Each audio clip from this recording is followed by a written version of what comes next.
Imagine a weapon that travels so fast, it turns the air around it into plasma.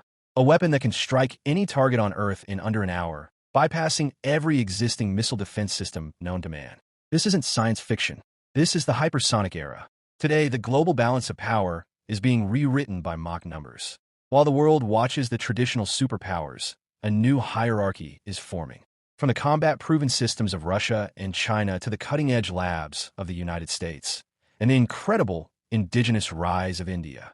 Today, we break down the world leaders in hypersonic technology. We'll see who has deployed it, who is perfecting it, and how India is standing shoulder to shoulder with the giants to secure its place as a 21st century superpower.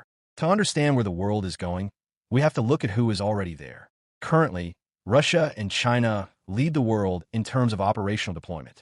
Russia has taken the lead by integrating hypersonics into its active triad. Their Avangard HGEV is a strategic monster, capable of speeds up to Mach 27.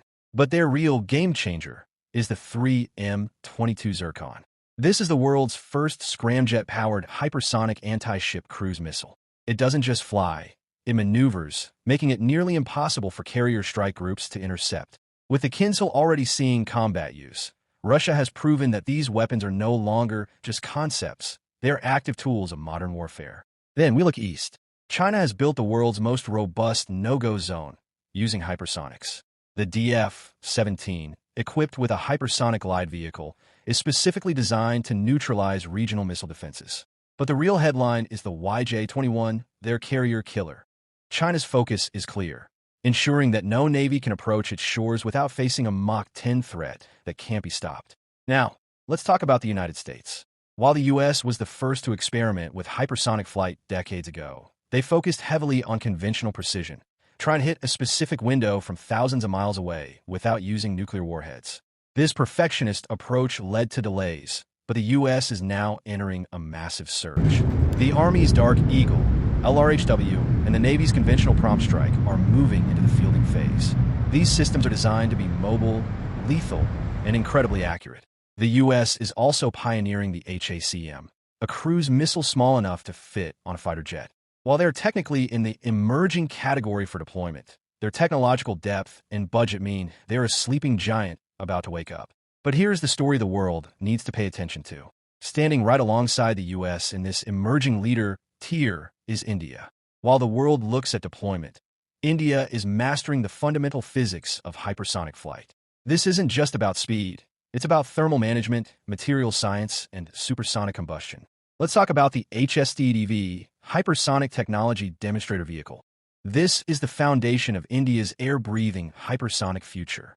In its 2020 flight test, it maintained Mach 6 for 20 seconds at an altitude of 30 kilometers. But the real breakthrough happened recently in January 2026. DRDO conducted a 12-minute long-duration ground test of an actively cooled, full-scale scramjet combustor. For those who know the engineering, sustaining combustion in a Mach 6 airflow is like keeping a candle lit in a hurricane. By hitting the 12-minute mark, India has proven it has mastered the niobium and titanium alloy materials needed to withstand the 2,500 degrees Celsius heat of sustained hypersonic flight. If HSTDV is the lab, the LRAShM, long-range hypersonic anti-ship missile, is the weapon. Tested successfully in late 2024, this is a boost glide system. Here are the numbers that make the world take notice. Speed, a staggering Mach 10, approximate 12,144 kilometers per hour. Range, over 1,500 kilometers. It uses a two-stage solid rocket booster to reach the edge of space, where it releases a delta-wing hypersonic glide vehicle. Unlike a ballistic missile, the LRAShM HGEV can perform unpredictable terminal maneuvers. It can change direction in its final seconds, making it essentially invisible to traditional Aegis or THAAD defense systems. Finally, the BrahMos-II. Developed with Russia, this is effectively India's answer to the Zircon. It's designed to be a hypersonic cruise missile, HCM, rather than a glider. Narrator: it will be lighter and sleeker than its predecessor, allowing it to be carried by Su-30 MKI fighters and even the LCA Tejas. With a projected speed of Mach 8, it represents the ultimate fire-and-forget weapon.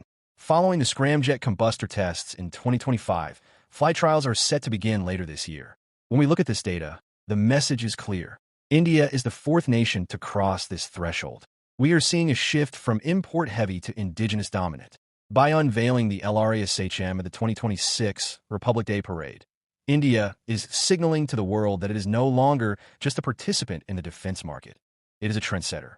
India is standing as an emerging superpower, capable of building technologies that even most developed nations are still struggling to grasp. What do you think? Is the BrahMos-II the missile that will change the balance of power in the Indo-Pacific? Let us know in the comments below. Don't forget to like, subscribe, and hit the bell icon for more deep dives into global defense.